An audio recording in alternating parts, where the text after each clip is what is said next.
Hi everyone, welcome to Achievers Academy. हम आज शुरू करने वाले हैं इस वीडियो में the fundamental unit of life, जिसमें आप पूरा सेल के बारे में पढ़ोगे इस चैप्टर के अंदर। और इस वीडियो में आप देखोगे एक तरह से इंट्रोडक्शन ऑफ द सेल। तो चलो वीडियो स्टार्ट करते हैं। तो शुरू करते हैं chapter fundamental unit of life. ठीक है, fundamental unit means basic unit, जहाँ से लाइफ की स्टार्टिंग हो, जहाँ लाइफ शुरू हो, उसको हम पढ़ने जा रहे हैं आज। ठीक है, और ये फंडामेंटल यूनिट क्या है आपकी लाइफ की? That is cell. तो हम किसके बारे में पढ़ने जा रहे हैं इस चैप्टर के अंदर? सेल के बारे में। तो जब हम सेल शुरू करते हैं तो सबसे पहले तुम्हें रॉबर्ट हुक का नाम सुना होगा। रॉबर्ट हुक ने ही सेल को डिस्कवर किया था। एक्चुअली रॉबर्ट हुक जो थे, वो जो बार्क होता है ट्रीज़ का, लाइक जो जिसको आप कह सकते हो पेड़ की छाल होती है, ठीक है, उसमें जो सब्सटेंस होता है उसको उन्होंने इसकी एक स्लाइस ली, एक तरह से कह सकते हो आप, और उसको जो उसका कॉर्क था उसको उन्होंने माइक्रोस्कोप के अंडर ऑब्ज़र्व किया। और जब उन्होंने उसको एग्ज़ामिन किया तो उन्होंने क्या देखा कि उसमें बहुत सारे लिटिल रूम्स देखे। उन्होंने इसको एक्चुअली ये स्ट्रक्चर देखा, ये छोटे छोटे जो आप देख रहे हो, ये इस तरह से रूम्स टाइप के, उन्होंने इसको क्या नाम दिया? Little rooms. और लिटिल रूम्स को ही लैटिन में क्या बोलते हैं? सेल। ठीक है, तो वर्ड सेल कहाँ से डेराइव हुआ? From Latin word. ठीक है, सेल बोलते हैं लैटिन वर्ड में, किसको बोलते हैं? Little room. तो इन्होंने तो कहा था कि लिटिल रूम जैसे स्ट्रक्चर है ये, और चूँकि सेल कहते हैं लैटिन में तो उसको सेल नाम पड़ गया। तो जो सोचो, जो ऑर्गेनिज्म की, यदि हम कहें हमारी जितने भी ह्यूमन बींग्स हैं, एनिमल्स हैं, माइक्रो ऑर्गेनिजम्स हैं, प्लांट्स, मीन्स जो भी लिविंग वर्ल्ड जिसको आप कह सकते हो, उसका ओरिजिन कहाँ से होता है? उसका ओरिजिन एक सेल से होता है। ठीक है, अब माइक्रोस्कोप के अंदर जो उन्होंने स्टडी किया, तो उन्होंने माइक्रोस्कोप को इम्प्रूव किया था। माइक्रोस्कोप की डिस्कवरी उनसे थोड़ा पहले ही हुई थी, उसके बाद उन्होंने उसको इम्प्रूव किया था। और ये एक कंपाउंड माइक्रोस्कोप है जो कि आप देखते हो आपकी लैब में होता है। ठीक है, ये मैंने यहाँ पर आपको दिखाऊंगी इसके जो स्ट्रक्चर है, क्योंकि कई बार आपसे MCQs में इस तरह के क्वेश्चंस पुटअप हो जाते हैं कि इसके पार्ट्स क्या है ये। ठीक है, तो इसमें देखो, ये जो का बहुत सिंपल सा स्ट्रक्चर है इसका, ये इसका एक मिरर होता है। इधर जो आप देख रहे हो, दिस इज़ द मिरर। ठीक है, क्योंकि यहाँ से क्या होगा, रेज रिफ्लेक्ट करती हैं। रेज, इसको जब आप लैब में करोगे तो हमेशा आपको ध्यान रखना होगा कि ये जो है फेस करना चाहिए टुवर्ड्स द सनलाइट। तो इस पर रेज पड़ेंगी और then these rays will reflect, और तब आपको ये यहाँ पर जो ऑब्जेक्ट है वो दिखता है। ऑब्जेक्ट क्या है? मीन्स स्लाइड पे आपने जो भी कोई स्पेसिमेन रखा है, और ये आपका होता है ऑब्जेक्टिव लेंस। ठीक है ना, this is the objective lens, जो आपका ऑब्जेक्ट के ऊपर रहता है। और इसी तरह से ये आपका होता है eyepiece. This one is eyepiece, इसको हम बोलते हैं आई पीस। तो ये सारे क्वेश्चंस में कई बार पूछा जाता है, मेन यही पूछे जाते हैं पार्ट्स। वैसे इसको आप बेस कहोगे, this is the base of your microscope, and these are the coarse adjustments. इससे आप क्या करते हो? एडजस्ट करते हो अपनी, इसको जो डिस्टेंस है, ये डिस्टेंस जो है इसको किससे एडजस्ट करते हो? इन कोर्स एडजस्टमेंट से। ठीक है ना। और इसके अलावा क्या है, यहाँ पर देखो, ये एक स्टेज होता है जिस पर आप स्लाइड रखते हो। This is what it is called, it is called stage. यहाँ पर आप स्लाइड रखते हो, ये सिंपली इसका हैंडल होता है, यहाँ से आप इसको होल्ड करते हो। तो बहुत सिंपल सा स्ट्रक्चर है। सिर्फ ये ध्यान रखना कि ये आई पीस है, ये आपका आई पीस हो गया, and then this is the mirror, and this is the objective lens. ये तीन तो मेन हो जाते हैं आपके, मेनली इन्हीं के बारे में पूछा जाता है। ठीक है, स्लाइड कहाँ पर रखी है? आपकी स्टेज पर रखी है। अब देखो, ये एक और पिक्चर है। ये पिक्चर किसकी? आपके, this is the picture of Leeuwenhoek. ठीक है ना।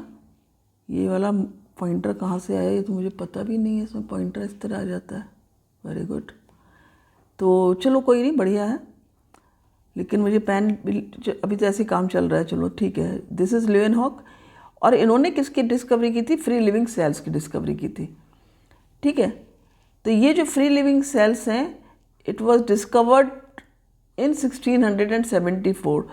तो ये सारे जो डिस्कवरीज हैं ना, ये आपको लर्न करनी है। आपके बुक में ये येलो कलर का बॉक्स जो है उसके अंदर दी हुई है, तो पढ़ लेना उसको, लर्न करना।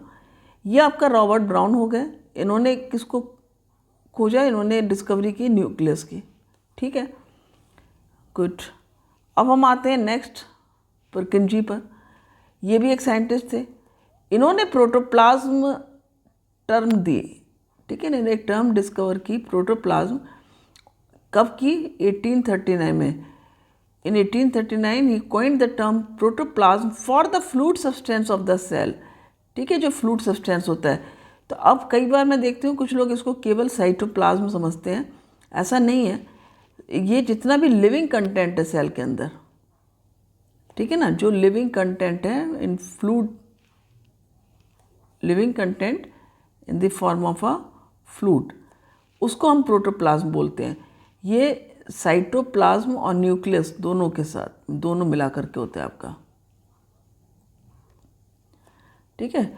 न्यूक्लियस के अंदर भी फ्लूइड होता है और कुछ सेल ऑर्गेनील्स में भी, तो ये उसको होता है, मिला करके सारा आपका प्रोटोप्लाज्म बन जाता है। इसके बाद देखो क्या हुआ कि जब सेल की डिस्कवरी हो गई, न्यूक्लियस की भी डिस्कवरी हो गई, तब ये दो साइंटिस्ट ये भी वर्क कर रहे थे। एक्चुअली साइंटिस्ट वर्क करते रहते हैं और अपने अपने रिसर्चेस में पिछला वर्क भी ऐड करते हैं, उसके ऊपर भी आगे रिसर्च करते हैं। तो उसी तरह से शील्डन एंड शॉन थे। 1839, 1838 एंड 39 में इन्होंने सेल थ्योरी को दिया, ठीक है। तो ये दो साइंटिस्ट थे, दोनों ने मिल करके वर्क कर रहे थे और सेल थ्योरी इन्होंने दी। तो देखो ये सेल थ्योरी क्या है? सेल थ्योरी में उन्होंने कहा 3 मेन पॉइंट्स दिए, ठीक है ना, 1, 2 एंड 3 मेन पॉइंट्स ही गेव। पहले में उन्होंने कहा all living organisms are composed of 1 और मोर सेल्स। मीन्स जितने भी लिविंग ऑर्गेनिजम्स हैं वो या तो सिंगल सेल से बने होंगे या फिर मैनी सेल से। मीन्स जितने भी ऑर्गेनिजम्स हैं उनके अंदर सेल्स होते हैं, ईदर 1 और मोर। दूसरा उन्होंने पॉइंट दिया, cell is the basic unit of structure and organization in organism. Means यदि ऑर्गेनिज्म का एक स्ट्रक्चर है, सपोज हम कहें अमीबा है तो वो सेल है, सिंगल सेलुलर ऑर्गेनिज्म है। बट यदि हम कहते हैं हाइड्रा है, ये फिर सपोज ह्यूमन बींग्स ही हैं, तो हम जो इतना स्ट्रक्चर पूरा एक ऑर्गेनिज्म बनता है, तो उसका जो बेसिक यूनिट है वो क्या है? वो सेल है। इसको तुम इस तरह समझ सकते हो, जैसे सपोज एक बिल्डिंग बन रही है, ठीक है, और बिल्डिंग जब बनती है तो क्या होता है, क्या आती है रेक्टेंगल में? ब्रिक्स आती हैं, ठीक है ना, इस तरह से कुछ होती हैं, ब्रिक्स होती हैं आपकी। ये मैंने बीच में डिज़ाइन बना दिया, जनरली होता है इनमें यहाँ पर। तो ये जो ब्रिक्स होती हैं, ये सिंगल ब्रिक से ही स्टार्टिंग होगी किसी बिल्डिंग के बनने की। तो इसको हम क्या कहते हैं? बिल्डिंग ब्लॉक कहते हैं, ठीक है ना। Bricks are the building block of a building. तो जिस तरह से जो ब्रिक्स हैं वो बिल्डिंग ब्लॉक हो गए एक बिल्डिंग का, उसी तरह से जो सेल है, सेल बेसिक यूनिट है स्ट्रक्चर की और ऑर्गेनाइजेशन की इन द ऑर्गेनिज्म, ठीक है। तो क्लियर हो गया, very good. Third thing, cells arise from the pre existing cell. यानी कोई भी सेल, चाहे वो प्लांट सेल है, एनिमल है, कोई भी है, तो कैसे फॉर्म होता है? प्री एग्जिस्टिंग सेल से। जो भी पहले से सेल एग्जिस्ट कर रही है, जैसे अमीबा यदि बन रहा है, एक अमीबा बन रहा है, तो वो एक पुराने अमीबा से ही बन रहा है, उसकी सेल से बन रहा है। हाइड्रा बन रहा है तो वो भी एक एग्जिस्टिंग सेल से ही आगे बन रहा है। यदि हम कहते हैं like higher organism, human beings, वहाँ भी कहाँ से सेल अराइज हुई है? From the pre existing cell. तो प्री एग्जिस्टिंग सेल से ही सेल्स अराइज होती हैं। तो ये 3 पॉइंट इन्होंने बहुत इंपॉर्टेंट दिए सेल थ्योरी के अंदर, कि ये तीनों चीज़ें इन ऑल कंडीशंस होती ही हैं। एंड शॉन के बाद में जो साइंटिस्ट आए वो थे वर्चो ने 1855 में फिर ये सजेस्ट किया कि जितनी भी सेल्स हैं, all cells arise from the pre existing cells. ठीक है। अब देखो ऑर्गेनिज्म में दो तरह के होते हैं, ठीक है ना, ऑर्गेनिजम्स।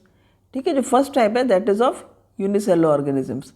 यूनिसेलुलर ऑर्गेनिजम्स कौन से होते हैं? Which constitute single cell, which that consist of a single cell. ठीक है, लाइक अमीबा, क्लेमाइडोमोनास, पैरामीशियम और बैक्टीरिया। ये एग्जाम्पल्स हो गए आपके सिंगल सेल्ड ऑर्गेनिजम्स हैं। ये मीन्स इनके अंदर केवल ये एक ही सेल से बने होते हैं। ठीक है ना। अमीबा का आपने स्ट्रक्चर देखा ही है, क्या होता है अमीबा का स्ट्रक्चर कुछ इस तरह से होता है, सिंगल सेल, ये एक सिंगल सेल होती है। ठीक, इस तरह से करके, तो ये ऐसे सिंगल सेलुलर ऑर्गेनिज्म होता है। नेक्स्ट आते हैं हम multicellular organisms. Multicellular organisms क्या होते हैं आपके? Organisms that consist of a multiple cells, means बहुत सारे सेल से मिलकर के बने होंगे। इस कैटेगरी में आपके सारे ऑर्गेनिज्म आ जाएंगे अदर देन सिंगल सेल्ड। फिर वो फंगाई हैं, प्लांट्स हैं, एनिमल्स हैं, सब कुछ इस किस में आ गया आपके in the category of multi cellular organisms, चाहे वो स्मॉल ऑर्गेनिजम्स हैं चाहे वो हायर ऑर्गेनिजम्स हैं।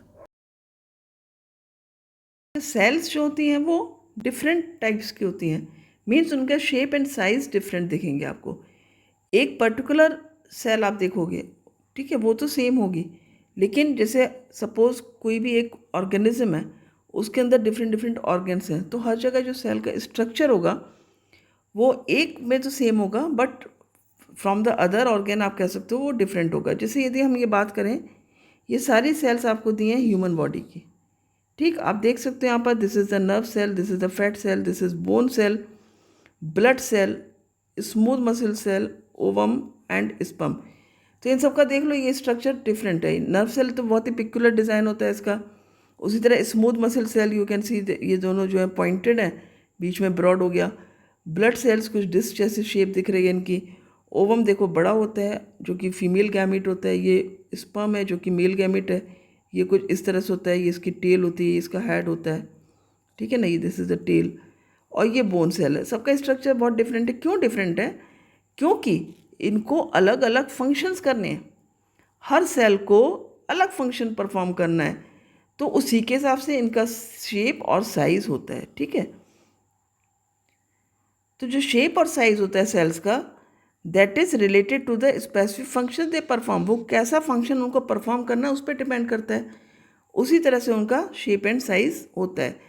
अब हम यदि अमीबा की बात करें, तो अमीबा का जो स्ट्रक्चर होता है वो कुछ इस तरह से होता है, लाइक, ठीक है, और यहाँ बीच में होता है न्यूक्लियस, और ये चेंज करता है अपने शेप को। It can change its shape. पता ही आपको कि सीडोपोडिया निकल आते हैं इसमें, और ये सारे फॉल्स फीट होते हैं, कहीं पर भी अपने एनलार्ज कर लेता है और उसको सीडोपोडिया बोलते हैं। तो इसकी शेप बिल्कुल अलग है। इसी तरह यदि पैरामीशियम का देखोगे तो पैरामीशियम की शेप कुछ इस तरह से होती है, स्लीपर टाइप की होती है। तो बहुत सारे ये यूनिसेलुलर ऑर्गेनिज्म है, इनकी भी शेप्स जो है वो डिफरेंट डिफरेंट होती हैं। और सम केसेस में क्या होता है, the cell shape could be more और लेस फिक्स्ड एंड पिक्युलर। जैसे हमने भी देखा नर्व सेल में बहुत ही पिक्युलर डिज़ाइन है उसका, नर्व सेल का। तो nerve cell have a peculiar और टिपिकल शेप आप कह सकते हो। ठीक है, फिर होता क्या है, जैसे सेल्स की हमने बात की, अब सपोज मैं अपनी बॉडी की बात करते हैं, ह्यूमन बॉडी की बात करते हैं, तो हमारे अंदर क्या होता है, डिफरेंट सिस्टम होते हैं। हमारे अंदर जो होता है वो डाइजेस्टिव सिस्टम होता है, हमारे अंदर नर्वस सिस्टम होता है, ठीक है ना, उसी तरह से हमारे अंदर रेस्पिरेटरी सिस्टम होता है। तो बहुत सारे सिस्टम्स होते हैं। तो उन सिस्टम्स में अलग अलग सेल हैं। होता है क्या, देखो सेल्स टिश्यू बनाती है, फिर टिश्यू से ऑर्गन बनता है, ऑर्गन से ऑर्गन सिस्टम बनता है। तो ये जो ऑर्गन सिस्टम है हमारे डिफरेंट डिफरेंट, तो डेफिनेट सी बात है कि जो सेल्स डाइजेस्टिव सिस्टम में होंगी उनका काम अलग होगा। नर्वस सिस्टम की जो सेल्स होंगी उनका काम बिल्कुल अलग होगा, डेफिनेटली। उसी तरह रेस्पिरेटरी सिस्टम की जो सेल्स होंगी उनका काम भी अलग होगा। ये तुम कंपेयर कर सकते हो, जैसे जो हनी बी वगैरह का हमने बचपन में पढ़ रखा है, तुमने ध्यान होगा यदि तो पढ़ा होगा तुमने कि they have the division of labour in their work. तो करते क्या, वहाँ पर क्वीन होगी, वहाँ पर कोई आपके सर्वेंट्स होंगे, इस तरह से अलग अलग सबके फंक्शंस बटे होते हैं। तो जो बॉडी में सेल्स है ना, millions of cells are there. तो ऐसा नहीं कि सारी सेल्स ने एक ही काम को करना है, हर सेल के अपने अलग, जैसे ब्लड टिश्यू आपने देखा, ब्लड सेल्स देखिए, उनके अपने अलग फंक्शन है, बोन सेल का अपना अलग फंक्शन है। तो इसी को हम क्या कहते हैं कि division of labour in multicellular organism such as the human beings. से जो सेल्स हैं उनका there is a division of labour. फिर क्या, division of labour is also seen within a single cell. अब देखो सिंगल सेल में कैसे दिखता है, इस चैप्टर में पढ़ोगे अभी पूरा कि किस तरह हमारी सेल का स्ट्रक्चर होता है। सिंगल सेल में भी क्या होता है कि जो आपकी सेल है उसमें बहुत सारे सेल ऑर्गेनील्स होते हैं, न्यूक्लियस होता है। तो ये जितने भी पार्ट्स हैं इनके भी अलग अलग फंक्शन है। यदि मैं बात करूँ सेल ऑर्गेनील की, तो गोल्गी बॉडी है उसका अलग फंक्शन होगा, तो माइटोकॉन्ड्रिया का अलग है, ठीक है। तो उसी तरह से जो आपके एंडोप्लाज्मिक रेटिकुलम है उसका अलग है। ये सब आप पढ़ने वाले हो इस चैप्टर में, तो आप देखोगे कि ये सबके अलग फंक्शन है। तो अब यूनिसेलुलर ऑर्गेनिज्म है, मान लो अमीबा है या पैरामीशियम है, तो ऐसा नहीं कि इनका जो है आपका वो एक ही सा लाइक वर्क होता है या वर्क में कोई डिफरेंस नहीं होगा। यहाँ पर बहुत सारे सेल ऑर्गेनील्स हैं, ये यूनिसेलुलर है बट सेल ऑर्गेनील्स हैं, उनके अपने अलग फंक्शन है, वो भी उनका भी एक पिक्युलर फंक्शन है, वो उस फंक्शन को परफॉर्म करेंगे। तो इस तरह से सेल्स के फंक्शंस और शेप, जो फंक्शन है उसके अकॉर्डिंग उनका शेप एंड साइज होता है। ये क्वेश्चन जो आपका है बहुत इंपॉर्टेंट क्वेश्चन है, why is cell called structural and functional unit of organism. ठीक है, तो सेल को हम क्यों कहते हैं स्ट्रक्चरल। देखो स्ट्रक्चरल क्यों कहेंगे, क्योंकि सेल एक शेप देती है बॉडी को, एक फॉर्मेशन देती है, कंप्लीट ऑर्गेनिज्म बनता है उससे। तो और ऑब्वियस सी बात है कि उसका जो स्ट्रक्चर का जो बेस है वो कौन है, सेल है।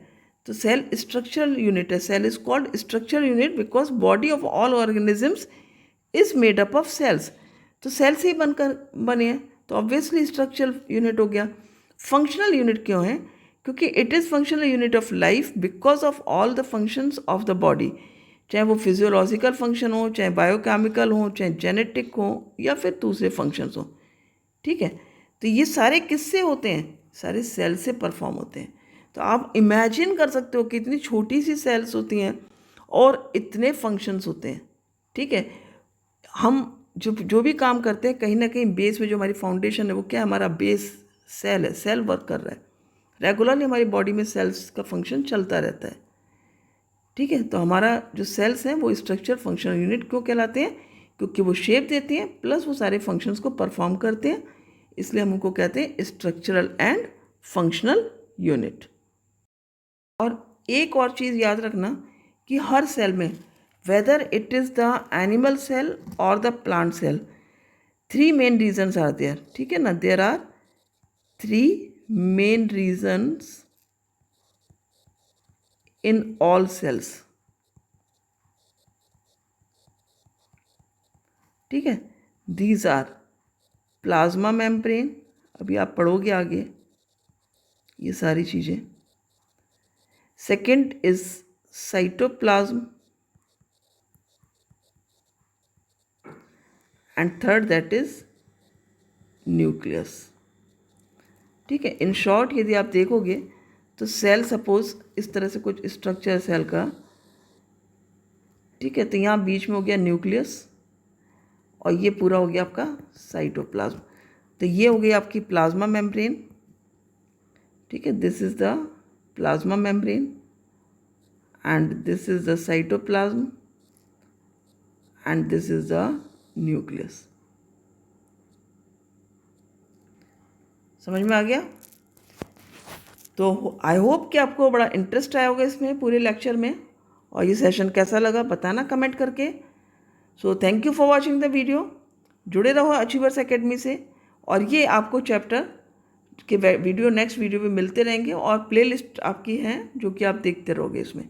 ठीक है, यदि आपने पिछले वीडियोस में मिस किए होंगे जो आपके चैप्टर्स हो चुके हैं, वो भी आपको प्लेलिस्ट के जो लिंक है डिस्क्रिप्शन में आपको मिल जाएंगे। So you can watch the videos which ever is left.